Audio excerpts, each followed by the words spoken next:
Hey guys, tonight we slip into the quiet of a Roman camp before dawn. You feel the canvas breathe above you. You smell wood smoke drifting low and sweet. A bowl waits in the dim light. Steam curls up from thick porridge, and your stomach makes a tiny war horn sound. The ground is cool. The sky is the soft gray of a wool cloak. You step out and hear leather creak and low voices. You probably won't survive this diet if you try it cold turkey, but it is fun to visit for a night. So, before you get comfortable, take a moment to like the video and subscribe, but only if you genuinely enjoy what I do here. Please drop a comment with where you are and what time it is. I love seeing the map light up. Now, dim the lights. Maybe turn on a fan for that soft background hum. And let's ease into tonight's journey together. You push the tent flap and step into the cool.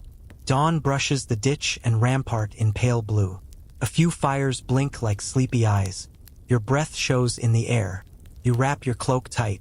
Your squad, your contubernium of 8, stirs and groans. Someone jokes that the porridge is alive again. You smile because the pot bubbles like it has opinions. That's one. A small clay lamp winks out. Coals glow. Pan moves. A wooden spoon scrapes. The rain hits the water with a soft hiss. It is wheat most days. Sometimes barley. Roman soldiers live on grain. That is the simple truth. It is the main reason. You can turn it into porridge called pulse.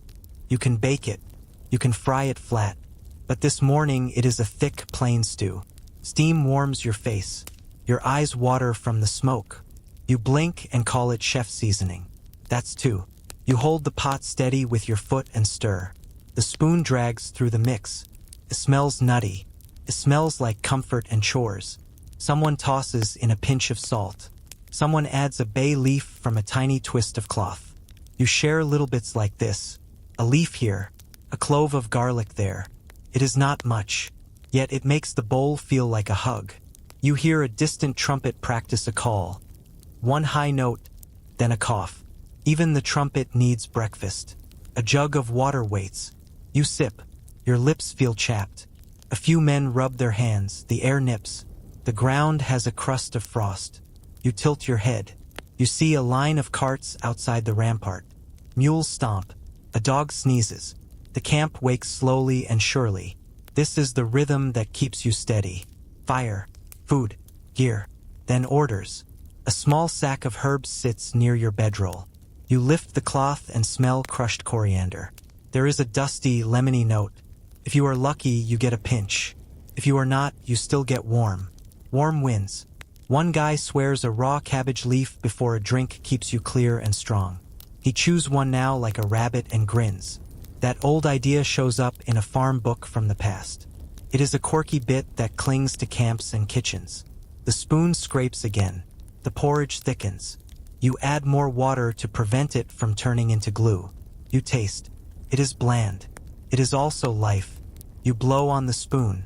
You let it sit on your tongue. You feel the grain burst and soften.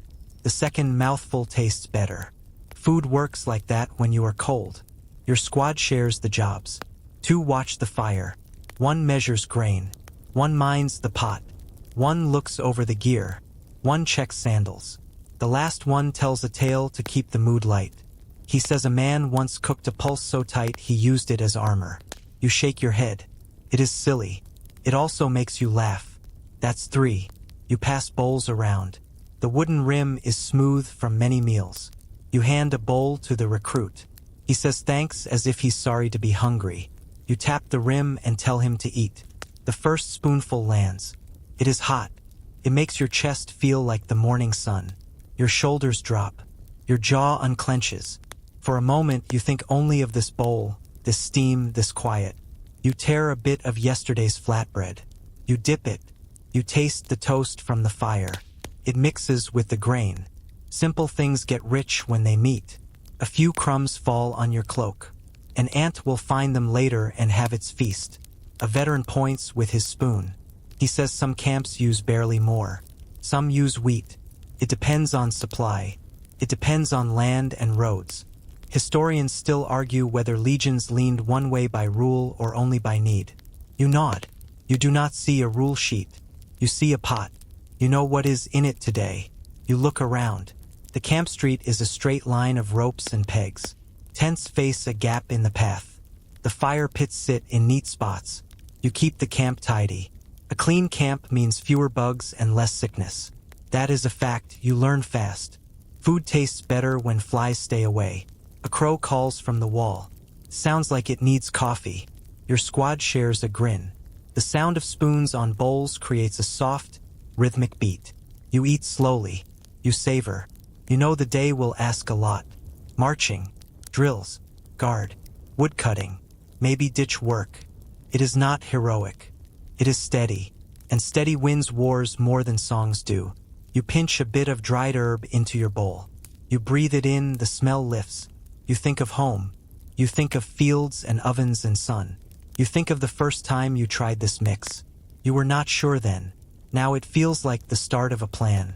A few tents down, a man sneezes from the smoke. He curses the wind, then laughs. You wave and hold up your spoon. He holds up his. You do not speak the same first language. You share the same breakfast. That is enough.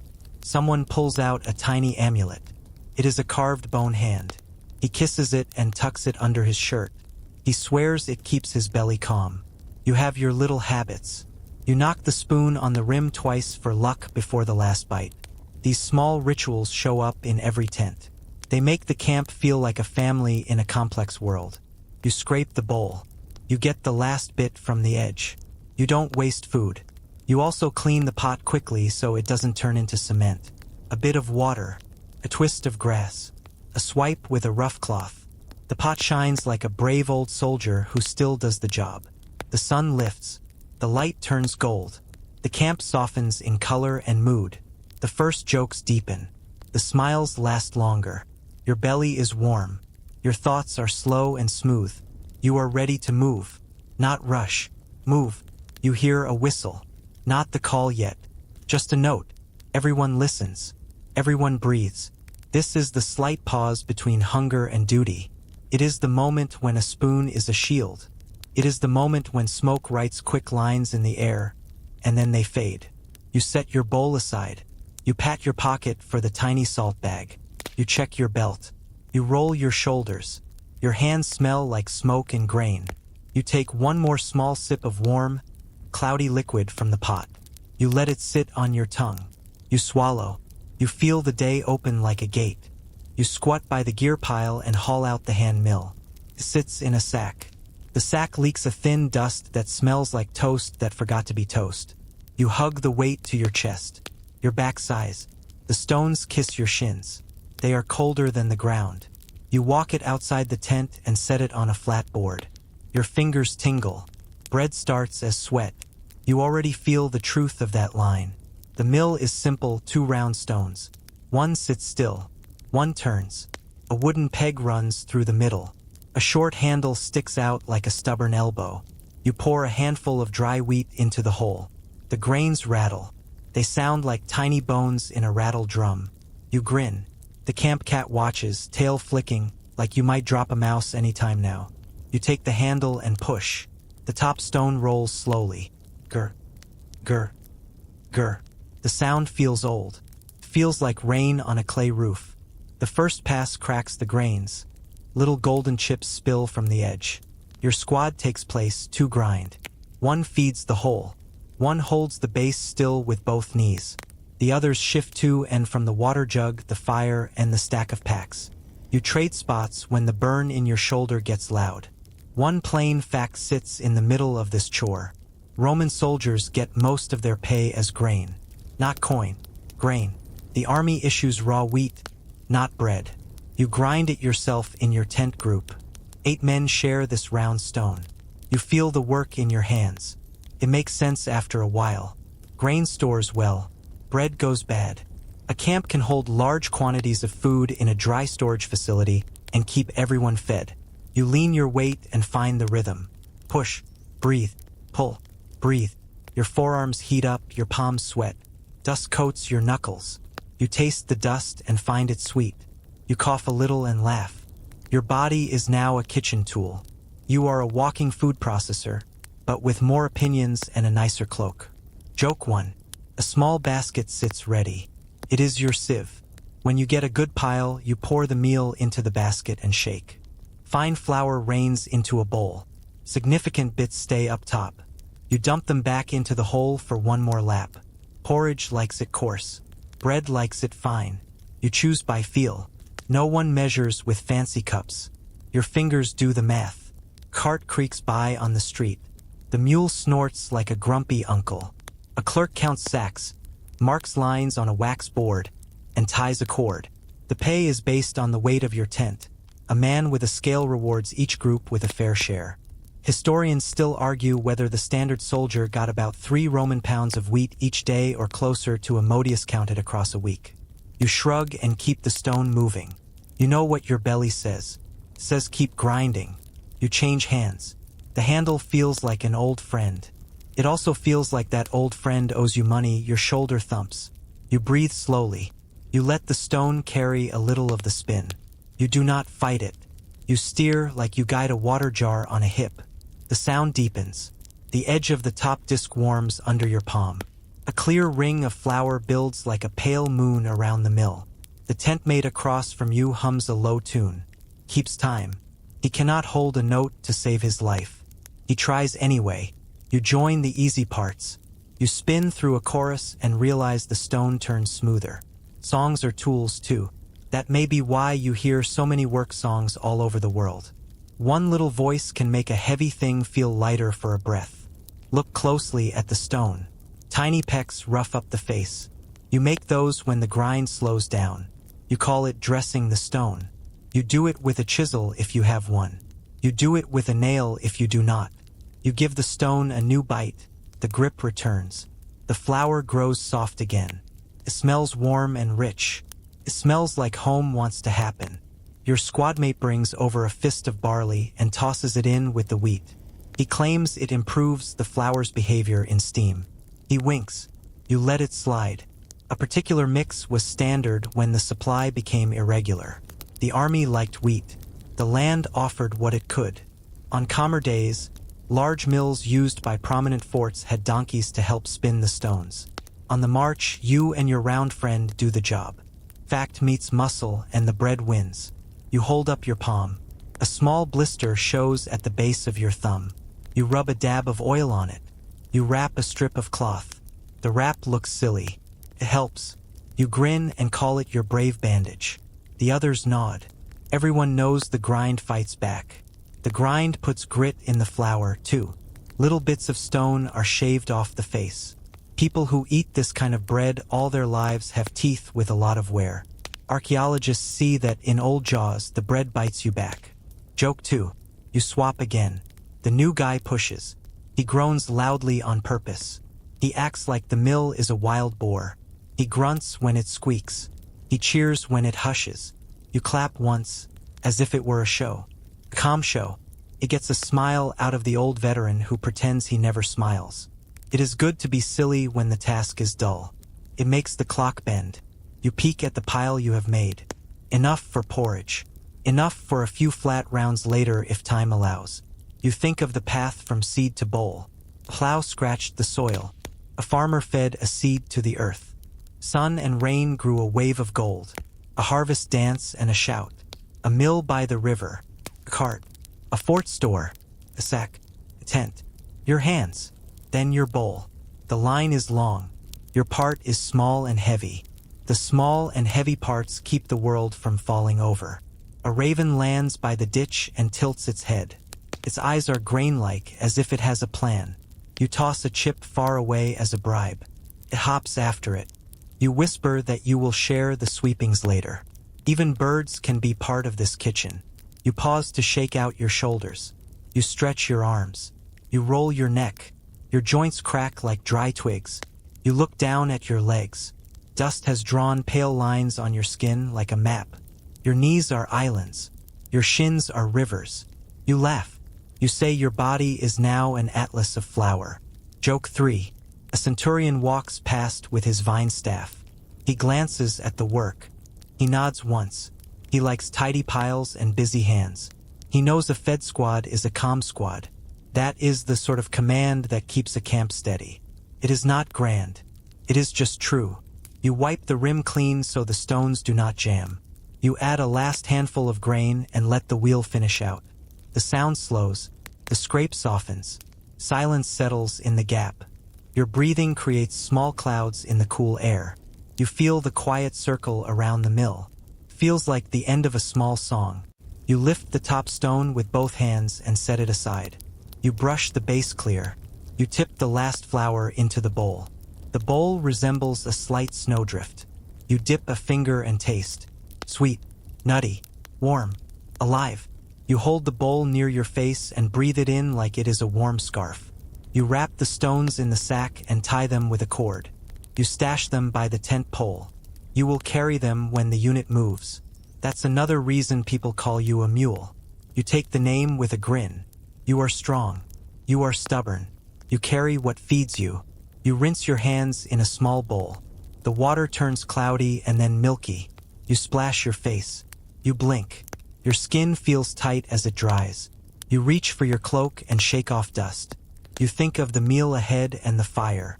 You think of how the work slows your thoughts and smooths the sharp edges of the day. You do one last check of the bowl of flour.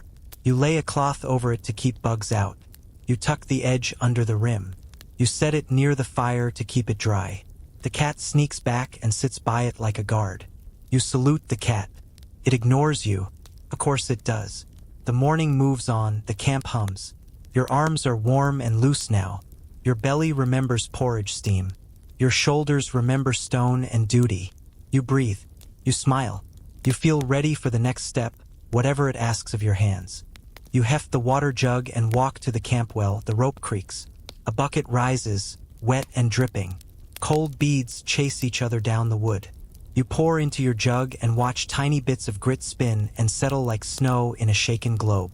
The air is warmer now. The smoke from breakfast hangs low and sweet. Your mouth feels dry again even after porridge. Time for the sour stuff. Your squad stores a small clay jar near the fire.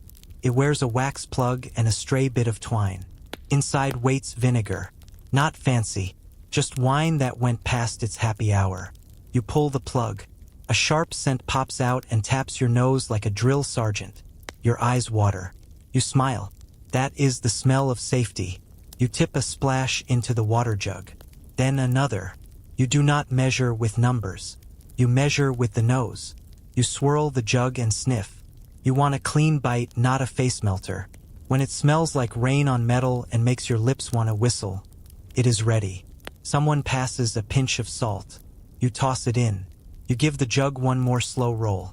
Pale foam licks the rim and fades. You pour a cup. The surface shines like glass. You lift it.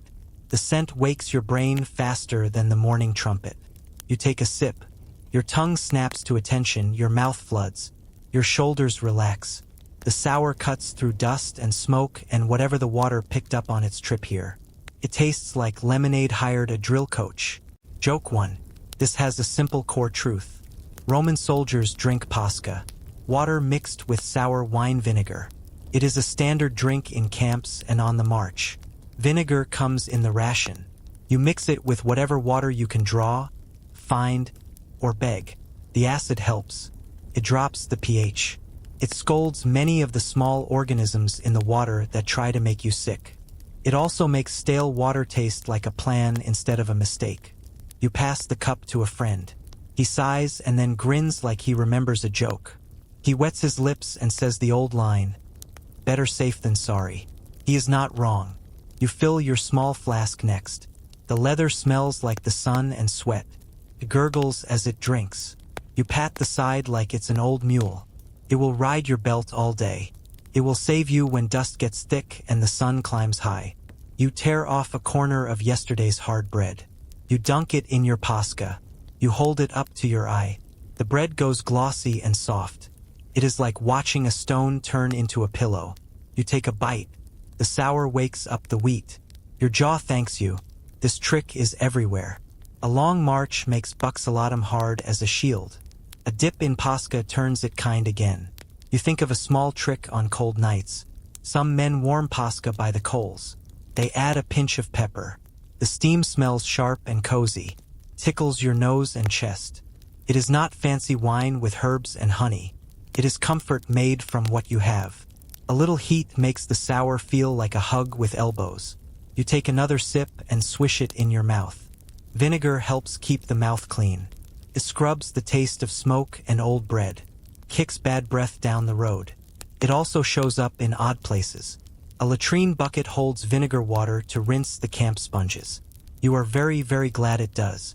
Some chores are better with a lot of work and not much talk. You nod to the latrine as if it can hear. Your squad argues over the right mix. One man swears by 1 part vinegar to 8 parts water. Another says keep it light, or your stomach sings opera. Historians still argue whether the army set a rule for ratios or left it to taste and the quartermaster's scowl. They also debate whether Pascha was the default drink on the move or just the cheap one when wine ran low. You take the middle road. Enough sour to keep you safe. Enough water to keep you walking. You open your little spice cloth. A few cumin seeds hide in the corner. You drop 2 into your cup and wait. The smell turns warm and a bit smoky. You sip. The edge softens. Someone else adds a sliver of honeycomb. The bees did their work last spring. You do yours now. You swirl and share. The camp cat walks by and squints like it wants a taste. You tell it this drink is for soldiers with thumbs. A veteran taps the vinegar jar and tells a tale. He says this stuff saved a whole column one summer when the stream soured under the heat. Everyone felt weak. The water tasted like sad coins. They mixed Pascha by the tub. They walked again. He swears the sour cuts through the rot. He also swears the centurion smiled that day. You raise an eyebrow. A smiling centurion is the most doubtful part of the story. Joke 2. You think of where the vinegar comes from. Most of it is old wine that took a turn. Sometimes it is grape. Sometimes it is whatever local folks ferment. In a pinch, you have seen fig and date vinegar at markets near the sea. It all does the job. Sour is sour when you are thirsty and hot. You tilt the jug and fill your last flask. You leave a little headroom so it can slosh without leaking. You wipe the lip with a cloth. You tie the plug. You wet the cloth and wipe your face. The cool sting wakes your skin. It draws the heat out of your cheeks. You fold the fabric and tuck it under your helmet strap. A cool strip on the temple keeps your mind clear when the road gets long. That is a small trick you learn and then teach. You pause and watch a line of men do the same dance. Water, vinegar, swirl, sip, smile, step away. The whole camp smells like a salad for a minute. You say this out loud. Your friend points to you and says, "Then you're the crouton." You bow like a noble lettuce. Joke 3. One man whispers that a splash of Pascha helps with minor cuts. You have seen it. Vinegar stings. It also washes dust and grit away. You pour a few drops of the milk onto your wrapped thumb. The brave bandage says, "Ouch," and then hush. You blow on it. You flex your hand. Better. A clerk stops by, checks the jar, and makes a mark on his wax board. He tracks what goes out. He knows how much is left. He is not here to make friends. He is here to create lines. The army runs on lines as much as it runs on feet. 1 line for grain. 1 line for vinegar. 1 line for pay. You are glad someone minds the sums. You lean back against the tent pole and take one last slow drink. The sour sits warm in your chest. Turns the day from sharp to clean. A breeze lifts the tent flap and nudges your hair. You hear a call from the practice field. Spears click. Sandals thump. The world is about to move again. You pack your flasks. You tie the straps tight. You tuck the jar back into its nook with a cloth over the plug. You pat it like a friend. It will be there when you return. It will be there when the sun is mean and your throat feels like a clay road. This simple mix carries a lot of hope in a small space. You lift the jug, lighter now. You step out to the street. The dust puffs under your sandals. The sour breath of Pascha trails behind you, thin and bright. You breathe deep. You set your shoulders. You taste the edge of vinegar one more time and feel awake in a way that coffee would envy, if coffee were invited to this century. You set the jug down and lift the cloth from your flower bowl. The camp cat blinks, gives a slow blink back, and keeps guard like a tiny lion. You dip your hands. The flour feels cool and soft. You make a small crater in the middle with your knuckles. You pour in water with a steady hand. Not much. You add a pinch of salt. You stir with 2 fingers. The dough begins as mud, turns smoothly under your touch. You add a breath of oil from a tiny skin, just a drop. The dough size, it stops sticking to you and starts hugging itself. You push it onto a board. You need heel of hand. Fold, turn, repeat. Your body finds a slow rhythm. Your shoulders roll. Your wrists are warm. The dough goes from shaggy to silky. It is quiet work. You listen to birds scrape the sky. You listen to the tent cords hum. You listen to your breath. The dough listens too. It becomes one thing. It stops arguing with you. It agrees to be bread. You know you will not always have time for a pretty loaf. Flatbread is fast. You pinch off a ball and pat it down. You press it thinner with your palms. You dimple it with your fingertips so it does not puff like a small drum. You lay it on a warm tile by the fire. The tile came from a broken roof piece. You cleaned the soot with sand. It holds heat well, but the first side blisters. The smell is toasty and brave. One plain fact fits right here. Roman forts often have long rows of bread ovens. Archaeologists still find them. Big brick mouths, black insides. Whole bakeries sit near the barracks. That means bread is a system, not a treat. On the march, you use what you own. Tile, a flat stone, an iron pan if you are lucky. In a base, big ovens feed whole units. You flip the flatbread with a stick. The edge lifts. You catch it before it falls into the ash. You almost invented the world's saddest frisbee. You grin and try not to brag. Joke 1. The second side is speckled with brown spots. You pull it off. You rub a garlic clove across the hot face. The clove melts into the surface. You sprinkle a pinch of herb. The steam smells like a kitchen and a campfire had a tiny baby. You set more rounds on the tile. Your squad lines up with patient eyes. Everyone pretends not to stare. The veteran tears off a corner. He nods like a judge who just tasted a famous sauce. His face says, "Keep going." You make thin ones for lunch. You make thicker ones to save for later. You press little marks in the edge so you know which are yours. Some soldiers scratch a tiny sign with a nail. A circle. A cross. A letter if they can write one. It keeps mine and yours from wrestling. You set the big clay lid, the testum, by the coals. The lid is like a portable sky for bread. You slide a small disc of dough on the hearth. You cover it with the hot lid. You pile coals on top. Heat wraps the dough from both sides. The camp smells like toast, nuts, and smoke. Your ears hear a faint hiss from inside. You wait. You do not peek. The bread is shy. It rises better when no one stares. You lift the lid with a hook. A small dome of bread smiles up at you. You tap it. Sounds hollow. Done. You brush off ash with a twig brush. You swear the ash gives it a wild flavor. A bit of forest. A bit of road. This ash bread has a name. Subcinericious. You say it slowly, then say under ashes so your recruit can follow. He nods. He blows a gray ring off his slice like a ship sending smoke signals.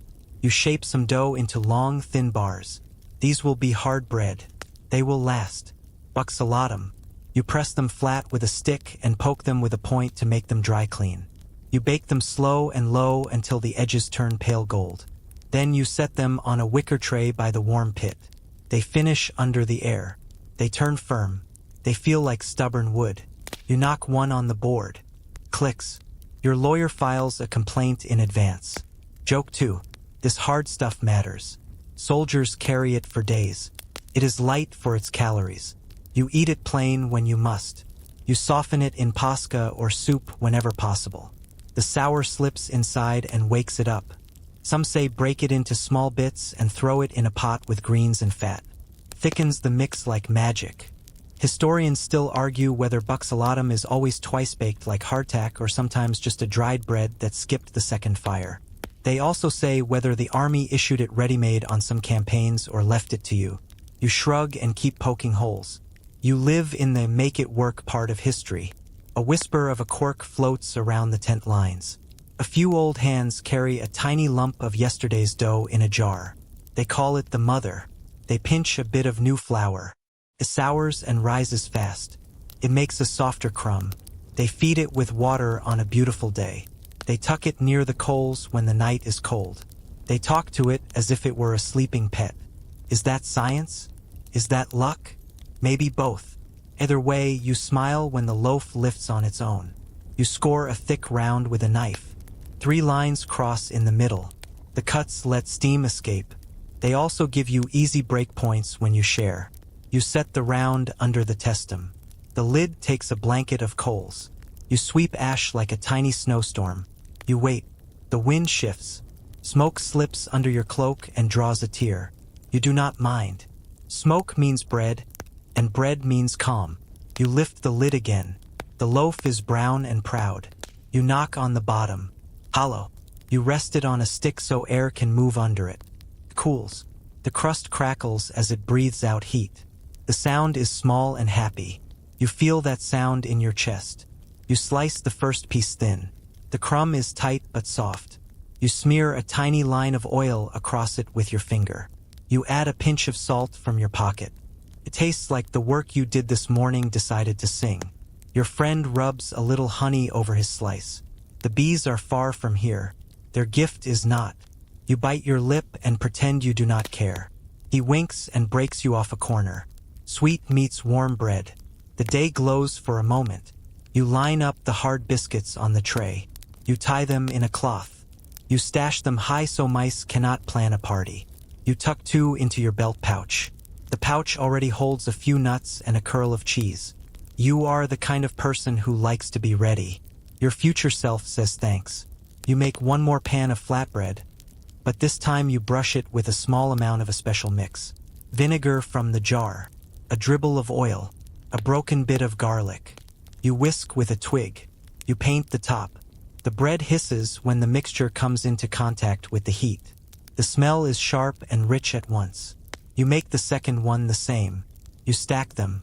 Steam hugs them together. You press the stack with your hand to keep it soft. You plan to tear them at noon and wrap them around a handful of greens. That is a lunch that will make your feet forget they are feet, for a few bites anyway. You glance at the cat. It has fallen asleep beside the cooling loaf. It guards by napping. It is a good guard. You thank it for its service. The cat does not wake. Of course it does not. Joke 3. You take a moment and look at the tools that made this meal. A board, a bowl, tile, a lid. Fire and patience did the rest. Some people think great armies move on glory. You see that they move on grain, water, salt, and heat. The order of those 4 changes the mood of the day. You press a little flour into a crack in your brave bandage. It blends into the cloth like it grew there. You flex your hand. It holds. You roll your shoulders. You slide the last loaf into a sack with a clean cloth around it. You hang the sack in the shade of the tent to keep it cool. You rub the board clean with a bit of straw. You scatter the crumbs for the raven that likes to watch you work. It lands, cocks its head, and pecks. It always pays in shiny looks. You breathe and taste smoke on your tongue. You sip a little pasca to clear it. The sour and the bread meet in a happy place. Your stomach makes a tiny drum sound. You smile. You feel steady. You feel ready to slip these warm, simple skills into the middle of a long day and make it better, 1 flat circle at a time. You hear a cheerful pop from the fire pit. It sounds like a tiny festival. You look over. A shallow pan smiles back at you, full of small cubes of pork fat. They dance in their juice. They turn gold at the edges and smell like a story you want to tell twice. Today is a meat day, not a feast. A nudge, a good nudge. You slice more fat. The knife glides. The board shines. You slide the cubes into the pan with the careful pride of a jeweler. They answer with a hiss. You shake the pan. The camp cat opens one eye, sniffs, and decides to attend. You whisper that it can have a prize if it keeps the mice honest. The cat blinks like a diplomat. 1 solid fact fits right here. At the fort of Vindolanda, near a cold northern wall, thin tablets talk about bacon. They use the word lard. Salted pork fat shows up on lists. It is not a rumor. It is a staple. You can taste why. This little pan of gold does a lot. It seasons pots. It makes bread glad. Keeps you going when the sun is bossy. You lift a corner of the flatbread from earlier. You tear it and toss in a few crumbs. They turn crisp in a breath. Real croutons at last. Someone says you have become what you drink. You grin and crown the bowl with garlic crumbs. The joke from the Pascha hour comes back and taps the table. Joke 1. A runner comes by with news. The quartermaster gave the go-ahead to cull a pig from the baggage herd. The animal got lame. The meat will not travel well. It will not go to waste either. Soon, shares will pass down the line. You nod. Fresh cuts do not happen every day. When they do, you do not blink. You sharpen the knife on a strip of leather. You set the pot of water to warm. The share arrives wrapped in leaf and twine. Shoulder mostly, a few ribs, a blanket of skin. You do not stare long. You trim in clean strokes. Fry in the pan. Lean to the bowl, bones to the pot for broth. No drama, no hurry. You hum the milling song. The fat cracks like kindling and turns into a clear pool. The camp smells sweet and meaty, with a hint of smoke. You wave a hand like you are fanning perfume. You call it eau de camp. Joke 2. You pour a little vinegar into a cup. You add a spoonful of dark, glossy sauce from a small jar. Garum. You twist the stopper and the scent leaks out. The sea says hello in a thunderous voice. You blink. You smile. It smells like low tide and courage. You drip 2 drops on your wrist and taste the back of your hand. It is lightning, salt, and sun. 1 spoon in a stew turns the whole thing into dinner with capital letters. Fish sauce travels all over the empire. The proof sits in clay. Amphory with purple stamps turn up from Spain to Britain. You hold a cheaper jar, not the fancy stuff. It's enough to make a tough day feel less demanding. You mix up your little marinade. Vinegar for acid. Garum for salt. A pinch of crushed coriander. A curl of honey if you have it. You toss the lean pieces in and let them sit while the pan thinks. You set the ribs on sticks over low coals. You turn them slowly. You paint them with a brush of twigs dipped in your mix. The meat sizzles and shines. The glaze clings and then sets. You do not rush. Slow fire has its clock. You stir the pot with bones and water. You drop in an onion if you have it. A bay leaf if you saved one. The broth turns cloudy, then clear. You skim and taste and nod. Here comes a small sacred thread. Near the altar by the headquarters tent, a priest has made offerings this morning. Not a grand rite, just a clean one. The first slices are for the gods. Smoke goes up. The rest gets cooked and shared. On big days, whole beasts feed a field of men. On small days, the leftovers bring good fortune. You get a warm chunk of boiled meat wrapped in a bit of cloth. You break it with the crew and add it to the pot. The pot thanks the sky.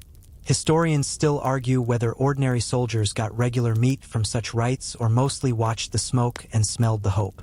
They also debate how steady any meat ration was on the march. You do not get a chart. You get chances. You grab them. You pull the ribs. You let them rest. You slice against the grain. The meat is tender enough to forgive your knife for being a camp knife. You pass a plate around. A squeeze of vinegar wakes the edges. You sprinkle a few crisp lardons on top. The mix of soft and crunchy makes your tongue clap. The squad goes quiet. That is how you know it works. You lift the marinade bowl and pour a stripe into the stew. It vanishes and then returns as a deeper scent. You add a handful of barley and a fist of chopped greens if you have them. The fat from the pan joins the party. The plot deepens. It turns from broth to soup to almost stew. You dunk a piece of hard biscuit to test the salt. It softens and gives up. Good. You nod. The cat nods. The raven on the ditch post nods. Everyone approves. A little cork peeks in next. The dregs from garum making have a name. Alec. It is a fishy paste, thick and cheap. Some folks look down on it. Some soldiers spread it on bread and call it a blessing when the purse is thin. You have a tiny pot of it from a market day last week. You smear a bit on the heel of ash bread. It tastes like the sea remembered to bring salt and forgot to bring waves. You try a salt trick too. You keep a small crock of brine. When you get a tough strip, you soak it for a short while. Salt breaks it down. Vinegar nudges the fibers. Then heat does the rest, slow and kind. If you need to keep meat for a day, hang it in the breeze in a cloth. You set it near the smoke. The smoke keeps the flies shy. It adds a whisper of woods. You don't call it smoked meat just because it's on a fancy sign. You call it safe until morning. You lift the lid and taste the soup again. Better. You let it breathe. You glance at your brave bandage. The garum sting earlier helped more than it hurt. You flex your hand. It answers. You wipe the rim. You keep your little kitchen neat. A neat pot means a happy stomach. You tap the garum jar and think of where it came from. Far coasts. Big vats under the sun. Workers stir long lines of fish and salt. Time does a slow dance. The clear sauce is drawn off and sealed. It rides ships and carts and hopes. It lands on your table and turns pork into a chorus. You say thanks out loud. You do not care who hears. The squad starts a low talk about meat. One man claims the old army issued pork fat as a weekly ration. Another says it comes and goes with luck and pay. Historians still argue whether the coin or the state bought most meat. You raise your spoon and call for a treaty. The treaty is simple. Whoever holds the ladle wins the vote. You ladle fast. Joke 3. You pass bowls.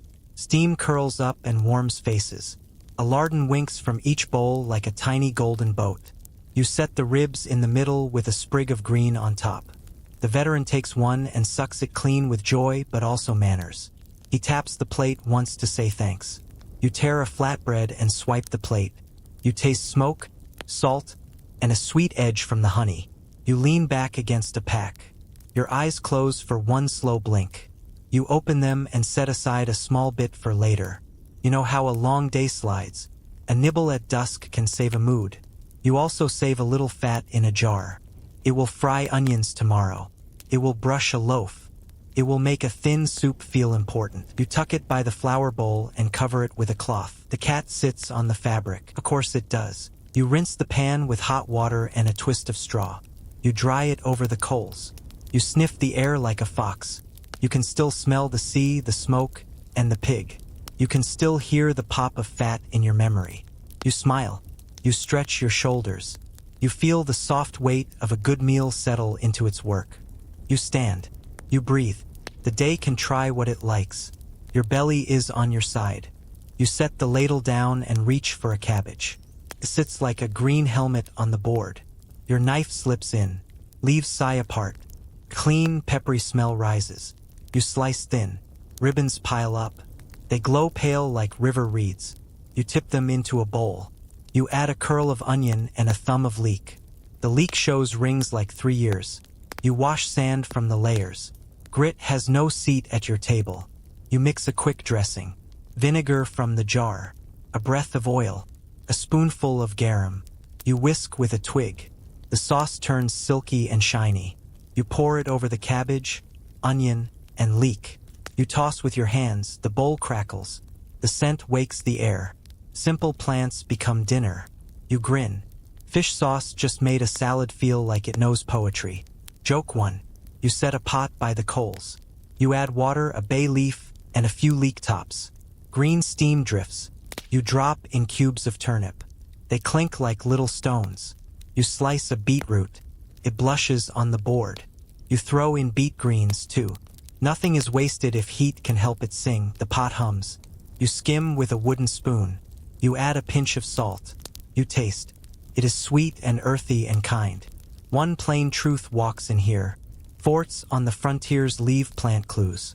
Archaeologists find charred seeds and skins from leeks, onions, cabbage, and turnips in old fire pits and drains.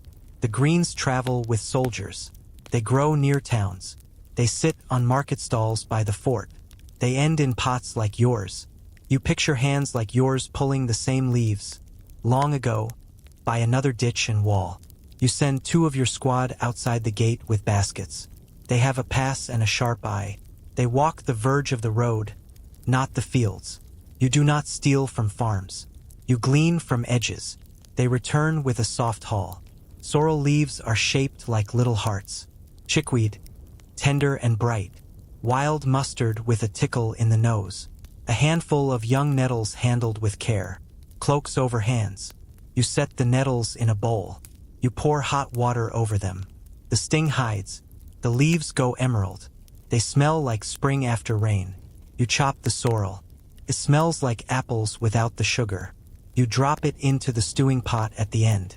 Turns the broth gentle and tart. You taste. You nod. You feel your mouth smile without asking you first. You fold nettles with barley in a small pan on the side. A splash of vinegar. A trail of oil. A few fennel seeds crushed under a stone. Cooks down into a bright green mash. You spread some on a slice of flatbread. Tastes like the color green learned to read. A buddy cuts onions and tears up. You hand him a slice of hard bread as a shield. He calls the onion a drama queen. You pat its back anyway. Joke too. The onions go soft in the pan. They sweeten. You tumble in leeks. You salt. You wait. The mix melts. At the last breath, you give it a lick of garum. Not much. Just enough. Flips a switch. It goes from good to why are we eating this so fast? You remember a strange rumor. Some folks say the Emperor Nero ate leeks to keep his voice smooth. People called him the leek eater. You look at your fan and say, "You sing better already." The squad groans. You hum one note to test the myth. The raven in the ditch makes a face. Fair. You keep back a strip of cabbage and slice it thin as hair. You toss it with vinegar and salt and leave it in a jar. It will turn sharper and softer by night. Not a grand pickle. Just a small hedge against boredom. A jar like this lives in many tents. It helps a plain meal feel bright. You label it with a tiny notch on the lid so your buddy doesn't accidentally drink it after drills. You pass a plate of the dressed slaw. The veteran chews slowly. He points at the bowl and nods with his eyes closed. That is a big compliment. You add a sprinkle of crushed coriander. You add minced celery leaf if you have it. Tiny things change a bowl in significant ways. You tuck a leaf of mint under your tongue and smile. Cat tries to climb your leg. It smells of fish sauce and hope. You flick a cabbage leaf its way. It does not care. It wants the hope. You talk about where this green stuff comes from. Some days you buy from the stalls by the gate. Some days, locals walk by with baskets and trade for coins or favors. Some weeks, a little plot behind the barracks grows leeks, beets, and herbs. It is not grand. It is a tidy strip with faith in rain. Historians still argue whether soldiers kept steady gardens inside every fort or mostly relied on the market and foraging. You shrug. You know what you do. You keep a few roots in a cool pit. You stash seeds in a cloth. You plant when the centurion nods. A fringe idea peers out from the nettles. There is an old tale that soldiers rubbed nettles on their legs for warmth in wet winds. You have met one man who swears it works. He is a cheerful liar. Still, the nettles in your pot are honest. They feed without tricks. They taste close to spinach. They make your spoon look useful. You pull the turnip pot. You mash the roots with the back of your spoon. You stir in a spoonful of lard from the jar you saved. You add a splash of vinegar. You grind pepper if you have a few grains. The mash goes glossy. It smells humble and rich. You serve a scoop with the leek pan stacked on top, the two hug. You squeeze a drop of garum over the mound. The pork stew from earlier left its shadow in the air. This green plate stands up and says it matters too. There is a thing about cabbage in old books. A stern farmer writes that cabbage cures a lot, from hangovers to sadness, if you eat it raw with vinegar. You remember that recruit chewing a leaf this morning. He grins at the bowl now like the leaf grew up and got nice clothes. You tap his bowl with your spoon. He taps back. You pack a small lunch for the road. 2 flatbreads. A twist of onion leek mix. A wad of nettle barley mash wrapped in a leaf like a green parcel. A few olives. A hard biscuit. A flask of pasca. You plan to stop by a hedge at noon. You will sit on your cloak and eat like a contented goat with rank. You toss the leaf trimmings in a basket for the pig herd. You keep the clean outer leaves for wraps. You sprinkle water over them and fold them in a cloth. They stay crisp. You wipe the board with a handful of grass. You wash the knife. You dry it on your cloak hem. You talk to it like it did a brave job. It did. A clerk walks by and sees your little jar of pickled cabbage. He lifts his brow. He makes a mark on his wax board that might say, "This squad has taste." Or it might say, "Stop taking my vinegar." You smile anyway. Joke 3. You stare at the green spread in front of you. It is not fancy. It is clean. It smells of fields, rain, and patient hands. You picture the path. Seeds sat in dirt. Leaves drank light. Roots held on. A woman in a village pulled them at dawn. A boy washed them in a stream. A man packed them on a mule. They walked here. They climbed into your pot. Now they get to be you. That is quite magic. You save a small bowl for later. Evening needs a friend. You tuck it near the flower and the brave bandage. You set a twig lid on the garum jar. You pull the cloth over the cabbage. You settle the nettle mash in a covered bowl. The camp cat curls by the warm place. The raven steals an onion top and looks very proud. You let it. You take a small sip of pasca. The sour cleans the mouth and resets the day. You stretch your arms. Your hands smell like leeks. Your shirt smells like smoke. Your belly says yes. You listen. You pack the lunch. You breathe deep. Then you step into the light with a basket of green courage on your hip. You slip into the shade and pull out a bundle. It is wrapped in a clean leaf and tied with twine. Inside waits cheese. It is firm and pale.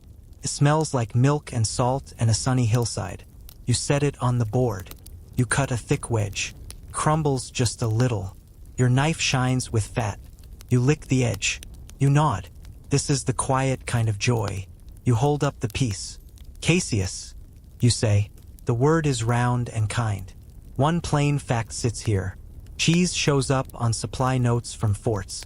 It also shows up in letters from soldiers. You do not need Latin to read a craving. The taste is unmistakable in any tongue. You slice the wedge into small blocks. You pass a piece to the veteran. He taps it with a fingernail and listens. He smiles. Good sound. Good salt. He puts it on a torn bit of flatbread. He squeezes a drop of honey on top. He closes his eyes for a second. The bread softens. The cheese melts just a little. The honey sings. You copy him and try it. Your mouth wakes up like it heard its favorite song. You reach for the small bowl of herbs. You have celery leaves, coriander, and a few mint sprigs. You also have a clove of garlic that looks a bit smug. You crush the garlic with the flat of the knife. You chop the herbs fine. You put cheese, spices, garlic, a splash of oil, and a drip of vinegar in a wooden bowl. You grind with the back of a spoon. You press and turn until it turns into a paste. It smells bright and brave. You spread a swipe on bread. It is meridum. Think of it as ancient pesto with better jokes. Joke 1. You drop a slice of cheese into your stew from earlier. It softens at the edge and stays bold in the middle. The broth says thank you. The cheese says you're welcome. You take a spoonful and breathe steam. Your belly agrees with both. You pull a small clay jar from a nook. It holds olives in brine. Some are green. Some are dark. They clink like little helmets. You crack a few with the side of your knife. You pull out the pits. You toss the olives with a drop of oil, a splash of vinegar, a pinch of thyme, and a lick of fish sauce. Just a lick. The scent turns rich and bright. You pop one in your mouth. Your eyes go wide. Your friend watches and grabs two like a thief in church. A cork rolls in with the pits. Men use them for tiny games. They flick them at marks. They count them out like scores. Some swear the longest spit earns the last olive. You tried once. Your foot hit your sandal. The squad laughed for a week. Joke 2. One man says olives are proof the gods love salt. Another says they are proof that trees can be magic. You know they wake a nap on the tongue. A clerk once dug out a drain near a fort and found a pile of olive stones. That is how you know the snack is not just a story. The pits do not lie. You open a cloth twist of nuts. Walnuts sit like tiny brains. Hazelnuts are smooth and smug. Almonds look like shy boats. You toss a handful in a warm pan. You shake the pan over coals. The skins crack. The nuts glow. The smell is toasty and sweet. You add a small spoonful of honey. You stir fast, the honey coats and clings. You add a whisper of salt and a pinch of cumin. You pour them out on a board to cool. You blow. You pop one in your mouth. You cough once and then grin. Careful. Lava stage. But worth it. Nuts ride well in a pouch. They keep you from getting sour at the world. They also fix stale bread. You crush a few and press them into a warm flatbread with a thumb. You smear a line of honey. You fold it. It becomes a soft bar. It tastes like a good idea your mother would approve of. Historians still argue whether cheese and olives were typically provided as rations or purchased as everyday market items. They also debate how much honey a soldier could count on. Was honey daily or a treat? You make a face like a scale. Then you eat another olive. Either way, you make it work with what you have. You tuck a sprig of rue in the herb bowl for the meridum. Some folk like the bitter edge. Some do not. A farmer's poem talks about this spread. Garlic, cheese, herbs, oil, and salt. You feel old words in your hands as you stir. It makes you smile quietly. The past hums like a low song in the bowl. You take a sip of pasca. You hold the cup to the cat. The cat squints and says no with its tail. Of course it does. You break a corner of cheese for it instead. Pretends not to like it. Then it eats it when you look away. You pretend not to notice. You both win. Joke 3. You slice an olive and put it on top of each mortem smear. It looks like a coin on a small pillow. You pass the board to your crew. Hands reach in. Bread vanishes. Fingers brush crumbs back to the middle, neat and sure. You see shoulders drop. You hear long sighs. These are not hard rations anymore. These are small comforts with good manners. You hold up a nut that did not get honey. You bite it and frown like a judge. Tastes fine. Tastes better with honey. You say that out loud. A buddy says most of us do. He winks. You throw a nut at him. He catches it with his teeth. Show off. You save the brine from the olive jar. You pour a little on hard bread to test a trick. It softens the edge. It gives it a salty kiss.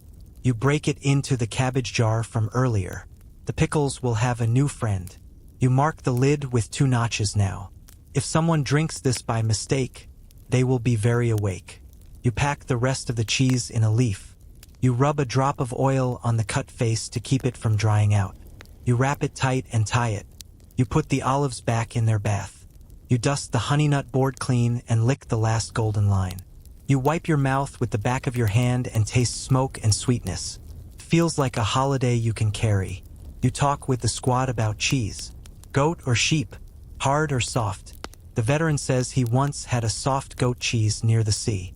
It was a white cloud in a bowl. He says he would march to that village again for a spoonful of it.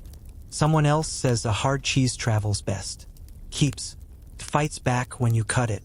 That is how you know it is a soldier, too. A small fringe idea sneaks in. One man swears a poultice of cheese and honey helps a cut knit fast. He spreads stories like he spreads honey. Thick. You nod and do not test it today. Your brave bandage is doing fine with vinegar and luck. You look at the board. The colors are simple. Pale cheese, dark olives, brown nuts, green herbs, gold honey. Creates a comforting map. You think of how far each thing came. Milk turned into curd and then into a block. Olives soaked in brine for weeks and then were sealed in a jar. Bees walked fields and bent flowers into syrup. Nuts grew in shells like armor. All of it crossed miles to meet your bread. The world is big, and it fits in your hand. You tuck a few honey nuts into a tiny bag for later. You put 3 olives in your pouch. You save a thick wedge of cheese for the night. You place the mortar bowl next to the flour and cover it with a cloth. The raven hops closer, eyeing the nuts. You hold up your palm, tilts its head as if it can bargain. You drop one nut, takes it and looks very wise. You rinse the knife. You dry it. You wipe the board with a damp cloth. You shake out crumbs. You breathe deep. The shade is cool. Your chest is warm. Your thoughts soften like bread in broth. You feel ready for whatever small thing comes next. It feels easy after salt, milk, herbs, and a drop of gold. You cinch your belt and start the packing dance. Bread first. You break the buxolatum into palm-sized slabs. You score lines so they snap clean without crumbs flying like birds. You rub a little olive brine on 2 pieces to soften the edges. They go into the front pouch where your hand can find them without looking. Cheese follows. A wedge wrapped in a cool leaf, sealed with a drop of oil. It rides in your loculus, the soldier's satchel, snug beside the meritum bowl under its cloth. You spoon nettle barley mash onto a big leaf and fold it into a neat green brick. You tie it with twine. It sits near the top so that you can grab it at the midday halt. You tuck 3 honey nuts in a tiny pouch. You slide in a twist of olives. You add the pickled cabbage jar with its 2 notches. You wrap it tightly so the lid does not dance. You hold the jar up and whisper, "No leaks." It glares back. You check your flasks. 1 is water. 1 is pasca. The vinegar sting greets your nose.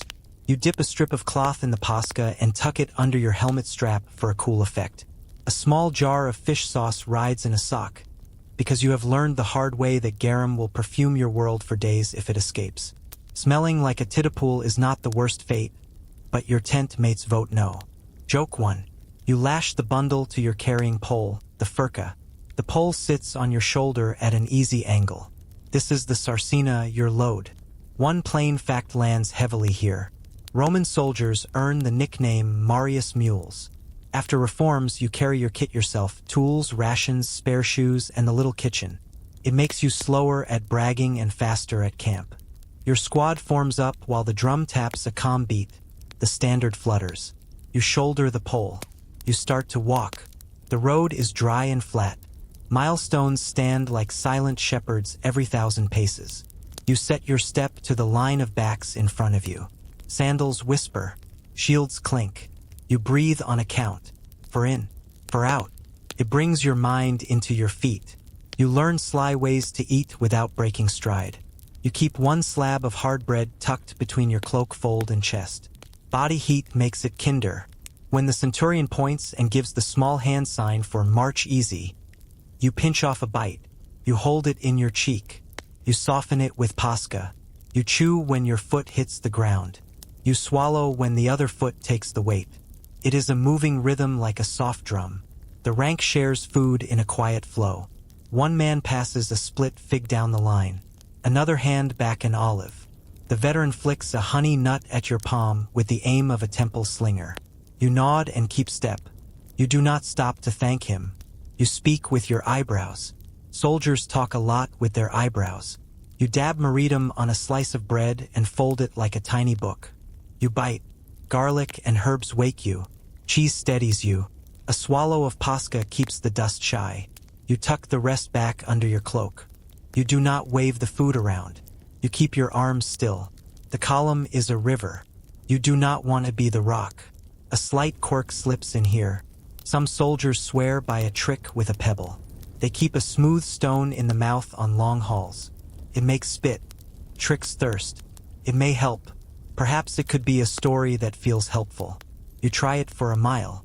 You decide you prefer olives. The stone goes back to the road with thanks. You pass a milestone and feel the little lift inside. 1 down. The road shines like a belt. Heat gathers in the leather of your straps. You tuck the pasca cloth deeper under the helmet. It cools the pulse near your temple. Your brave bandage on the thumb holds. You smile at it like an old friend. The raven from camp glides along the ditch for a bit, then peels away like a scout who is also nosy. A centurion rides by and checks the pace. He looks at hands, straps, and faces. He wants quiet, even steps, and no loose gear. He wants a line that eats miles the way you eat bread, steady and sure. The column does not stop for 1 man's shoe, so you fix things on the move. You shake a pebble from your sandal while still walking. You swap your bread to the other hand. You keep going. You reach for an olive. You pinch the pit out with 1 hand and your teeth. You flick the pit to the verge for a crow's lunch. You share the brine by rubbing a drop on the hard bread you pass to your left. Sometimes food is a message. We are okay. Keep walking. Joke 2. At the 2nd milestone, the line slows. A short halt. Not a picnic. 5 minutes. You slip to a knee by the verge. You keep the pack on. You open the nettle brick. You scoop with a flat of bread. You chew with full attention. You swallow. You breathe. You sip pasca. You check your strap knots. You look at the sky. The standard dips twice. Back up. You stand and fall in, the breath of the column returns. Historians still argue whether the army kept a fixed schedule of such short halts or if it changed by season, terrain, and the mood of the officer in charge. They also debate whether most men ate a warm bite before marching or only cold food until camp. You know this much. A cold prandium, that little noon meal, is the rule on the road. Fire waits for the end of the day. You practice one more trick. You crack a date and press a nut inside. You make tiny traveling sweets. You dust your hands. You do not let the honey leak on your strap. You once made that mistake and smelled like a pastry for 2 days. Bees held a meeting on your shoulder. Joke 3. You keep your eyes on the far horizon. You aim 4 paces ahead. Your thoughts shrink to a good size. Step, breathe, bite, sip, repeat. You name this loop the March Sandwich. It makes the miles behave. You hum the mill song low. The man behind you joins. The rhythm keeps your head loose. You notice the small economy of motion that grows in a day like this. You thread the lid of the cabbage jar with one hand. You slide the mortar bowl open with your thumb. You fold bread with 2 fingers. You drink from the side of your mouth so you do not tilt your head back. You keep your vision forward. You learn to be a tidy machine with taste. The road cuts through a copse. Shade lies across your shoulders like a cool cloak. You bless the trees and keep going. A mule train clanks past on the far side with the heavier stores. They will reach the new camp later. That is why you carry your lunch. You do not wait for the mule to decide your mood. You step off the road to make room for a wagon. Wheels bump. Dust puffs. A boy on the wagon waves a fig at you. You wave back with 2 fingers and a grin. He laughs like he just won something. Small things help the road. You test your water flask. Tastes like a clean rock. Nice but dull. You touch the pasca and taste sharp, bright life. You ration it. Too much sour can argue with your stomach. Enough keeps you awake in a gentle way. You slide the plug back with care. You do not want a pasca waterfall down your tunic. You would smell like salad and bravery. The 3rd milestone shows a carved number. You tap it with your knuckle for luck. The man next to you taps it too. Now it is a thing. Traditions are born in 2 taps and a smile. You dig out the pickled cabbage and add a forkful to your bread. It bites back in the best way. It makes the wind feel cooler. It makes the sun feel less bossy. A trumpet call ripples down the column. The pace lifts for a stretch. You tuck food away and lock into the beat. Feet land. Dust rises. The road unrolls like a ribbon. You think of the camp waiting ahead. You think of the fire you will build. You think of the pot that will sing. For now, you walk and chew and keep your place in the long, long line. One more small thought visits. The things in your pack could be eaten in 100 ways. Today, they are grabbed in passing. Tonight, they will get time and flame. The same bread becomes a calm plate under stew. The same cheese becomes a soft sauce. The same cabbage jar becomes a bright crown. That is the trick you keep learning. Food bends to the day, not the other way around. You touch the brave bandage once and then forget it. The cloth rides easily on your forehead. The furka sits nicely on your shoulder. The pack creaks like a friend trying not to complain. You walk. You eat. You breathe. The miles fold up behind your heels like a tidy blanket. The road narrows, then stops. Orders float down the line like slow birds. Hold the ridge. Dig in. Wait. You set your pack down and look back for the wagons. They do not come. The wind changes. Smells like dust and old worry. A long wait means the pot must learn new tricks. The quartermaster makes a mark on his wax board. Rations cut. The scale tilts lighter. You open your sack and stare at the grain as if it were a map with missing roads. You pour some in your palm. You add the saved bran back to the flour. You used to sift it out for soft rounds. Not today. Bran bulks the belly. It also chews back. You smile and say, "Good to see you again, old friend." The bran says nothing. It is busy being gritty. Joke 1. You set a pot on low coals. You add water and a handful of barley. You stir. The mix looks thin. You keep stirring. This is tisane, a barley soup the Greeks swear by. It is simple medicine and plain food. One solid fact sits here. Roman soldiers know barley. Julius Caesar once punished a unit with a barley ration for bad conduct. Barley says, "Do better." Barley also says, "I will keep you walking." Both can be true at once. You crumble the hardest biscuits into the pot. They thicken the broth. You sprinkle salt with a careful hand. The jar is low. You glance at the garum and nod. Fish sauce is salt with a passport. A spoon will make the pot brave. You add one, the steam lifts. The soup smells like the sea found a field and decided to play nice. You grind wild seeds to stretch the taste. Fennel if you can find it. Mustard if luck rolls your way. You toast the seeds in a dry spoon and crush them under a stone. Heat wakes the oils. You stir the powder into the soup. It turns richer without turning greedy. The squad leans closer. You scout the scrub for help. You pluck wild arch leaves, sour and soft. You pull young goosefoot, tender as size. You cut the pale bases of cattails by the marsh and peel them down to clean hearts. You chop everything fine. Into the pot it goes. The broth turns green and honest. The first spoonful calms the bones. You look at the flour and think. Stretch it. You toast bran in a pan until it smells nutty, not burnt. Cool it, then add it back to the dough with a drizzle of oil. Flat cakes cook fast on a tile. They are coarse and brave. You rub one with garlic. You chew a corner. You nod. The crust fights, but you like a fair fight. You pull a small sack from the very bottom of the kit. Millet. Panicum. The grains are tiny and sly. Pliny talks about them in fields and pots. You rinse and toast them dry until they jump like nervous fleas. Water goes in. Pinch of salt. A bit of oil. The millet swells and softens. It eats like warm sand that learned manners. You mix in chopped greens. You press the mix into a leaf and let it rest. It sets into a tidy wedge. Travels well from pot to palm. Now comes the tree trick. You crack acorns. You peel skins until your thumbs complain. You grind the nuts and pour the grit into a bag. Then you soak the bag in a stream so the tannins run away. You change the water when it turns brown. You hang the bag by the fire to dry. You grind the meal fine. You mix it with wheat at a ratio of 1 part acorn to 3 parts grain. The dough is shy and heavy. You pat out thin cakes and simmer them. They taste like the woods tried to make bread. Not bad. Not grand. Good enough. Historians still argue whether acorn flour truly fed many Roman soldiers or if it was a country fix that only shows up when everything else fails. You do not argue. You eat. You soak lupin beans, too. You know how to do it right. Bitter beans are troublesome until they have spent days in water. You change the water in the morning and at night. You boil them. You toss them in brine. You rub the skins off.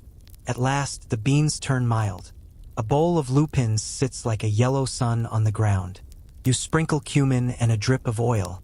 They taste firm and a little smug. They fill you longer than bread alone. A fringe idea peeks in from old tales. People talk about roasting hazelnut shells and grinding them with bran to make a coffee. That is not coffee. It makes a warm drink that smells like a bakery and a campfire. You try a cup. Your tongue says, "Nice." Your feet say, "Still tired." You smile anyway. You fish out old bones from the meat the day before.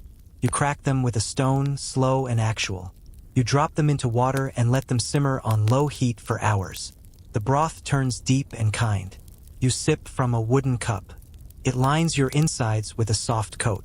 You add a splash of vinegar to pull the last goodness from the bones. You thank yesterday for helping today. You save every crumb. Old bread becomes a thickener. You grate it into soup. You mash it with cheese ends and herbs to make a firm spread. You soak it in pasca and fry small patties by the coals with a breath of oil. The crust blisters. The inside stays soft. The squad lifts its heads like dogs at a door. You pass the first plate to the quietest man. He eats and stares at the sky with love. You look at your salt jar again. Then, you do a trick. You burn twigs from salty plants near the shore. The ash tastes sharp. It is not sea salt, but it adds a distinctive flavor. You stir a pinch into the stew with great care. Too much and it argues. Just enough and it talks like an old friend. The quartermaster announces the ration cut with a voice like dry wood. The line forms. Each tent group gets less than yesterday. You share with order. You swap a little millet for a scoop of beans from another squad. You pass them a piece of hard bread. The market lives even behind ditches. You soften your hard bread with hot water instead of pasca when your stomach feels delicate. You add a finger of honey to the pot to take the edge off bitter greens. The honey looks at you like it is not sure it wants this job. Then it does the job anyway. Good honey. You remember strange stories at other walls. Some besieged towns boiled leather straps. Some softened shoes. You pray your hands never try that pot. You are not there yet. You have grain. You have greens. You have patience. You have a squad that shares bites but does not count them. A clerk counts sacks with a tight mouth. He draws lines on wax as if they can feed a stomach. He is not wrong. Numbers keep a siege from being a rumor. One plain truth lives here. A camp that tracks food lives longer. A camp that forgets dies early. You watch him work and feel oddly calm. You try a small treat to boost your mood. Pulse punica, a trick from farm books. You take a spoonful of grain. You cook it with water until it swells. You add a thread of honey. You stir in a bit of cheese and a pinch of chopped nuts. If you have a drop of pomegranate juice from a kind trader, you add it for color. The bowl shines pink for a breath. You share with the youngest man. He grins with his whole face. Then he scrapes the bowl with a finger and licks it clean. You nod. Good plan. You turn to the cat. It is thin and still proud. You give it a bit of broth with no onion. It drinks and blinks slowly. The raven lands by the ditch and hides a crumb under a clod like a miser with style. You tell it that the cloud is not a very safe bank. Tilts its head like it takes your point. Joke 2. You sleep lightly on a siege line. You dream of ovens with warm mouths. You wake to a pale sky and a cold pot. You stir water into yesterday's soup and make it new. You boil millet into a soft porridge and spoon it into everyone's bowls before orders. No one speaks much. The food is enough to make it easier. You hear rumors about relief. You listen to rumors about nothing. Both walk through the camp like cats. You pull acorn cakes from a cloth and share them with a quiet apology. You wish them better. They want to show you the same with their eyes. You mix a big jar of barley water for the sick. Tisane again, thin and mild. You add a pinch of dill if you have it. A cool drink calms burns and bellies. The medic nods and takes it. You feel useful in a small way. The veteran taps the rim of his bowl and tells a story. He says once, at a different wall, they dried wild grape leaves and used them as wraps for mash. He says it felt like a festival in a hard time. He looks away as he says it. You pretend to stir so he has space. You file the idea for later. The day drags like a cloak in mud. You keep the pot moving so it does not scorch. You keep your squad moving so they do not scorch. You joke less, but you still joke. You say your new favorite flavor is almost. Almost bread. Almost stew. Almost a nap. Joke 3. You sip pasca and think of fat days. You remember ribs, mortem, and honey nuts. You remember the soft knock on a good loaf. You do not get sad. You get steady. You plan the next pot. You count the grains left. You trust the line to the wagons. You trust your hands. You have wood. You have water. You have a spoon. The spoon feels like a key. The siege lifts like a fog. Wagons arrive, rattling and bright. You eat, then march. Orders point you toward a wide river and a fort with wood walls and loud geese. The air smells green. The road smells wet. Your spoon and your belly are ready to meet new tricks. You drill with auxiliaries from the Rhine. They grin when you show the garum jar.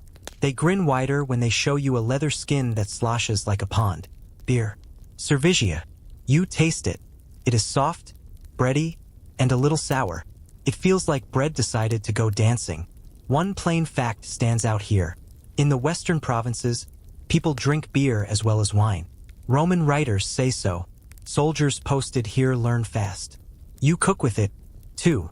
A Batavian friend shows you a stew. Pork scraps in a pot. onions and leeks, a few apples, sliced thin, then a cup of beer and a spoonful of mustard seeds. You learned mustard before, mustum ardens, burning must, the stuff Romans love. Here, the seeds are crushed, not soaked in must.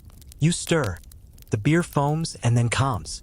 The pot smells like a field after rain. You taste. It is round and bright at once. You close your eyes for a blink. Oil runs low this far from olive groves. Butter takes the stage. Your friend drops a knob the size of a thumb into the pan. It melts and sings, the apple's gloss. The meat smells. You whisper sorry to the olives and then thank the cow. Butter is new for you in a pan, not a doctor's jar. It makes sense here. You wipe the spoon on your brave bandage and laugh when the cloth shines. Butter is a hug that leaks. Joke 1. The night after, a Gallic cook from a scouting unit makes beer bread. He uses ale instead of water for the dough. He presses the top with his fingertips. He bakes it under a pot lid like your testum trick. The loaf rises a bit more than usual. The crumb is tender. You tear a piece and sigh. The beer left a good mood in the bread. You learn a fringe habit with a straight face. Some locals smooth butter into their hair in winter. It fights wind. It shines in firelight. You try a fingertip's worth on your beard. You smell like a dairy and a hero. Your squad votes no. The cat votes maybe. The raven looks impressed. Joke 2. You push west and step onto damp soil and bigger tides. Britannia. Oysters ride in baskets to forts like yours. Shell heaps near old forts say this is not a rumor. You crack a few by a ditch with a stick and a knife. You splash vinegar and a drop of fish sauce. You slurp. The sea walks into your mouth and leaves a coin. It feels wrong to be this lucky on a workday. You borrow a local trick for greens. You chop wild sorrel with leeks. You stir them in a pan with butter and a spoonful of beer. You add crushed barley bread to thicken. It turns into a soft, tart relish. You put it on pork and nod like you just understood a new word. A German auxiliary brings smoked river fish. He breaks it into flakes. He tosses it with cabbage and mustard. He adds a little honey. You taste. It is sharp and sweet and then deep. He shrugs like he did nothing. You salute with your spoon. Historians still argue whether troops in Gaul and Germania drank beer by choice most days, or if wine still ruled because supply lines made it cheap and common. They also wonder how much butter replaced oil in real army pots. You decide the answer is to use what the road hands you and be grateful when it tastes like this.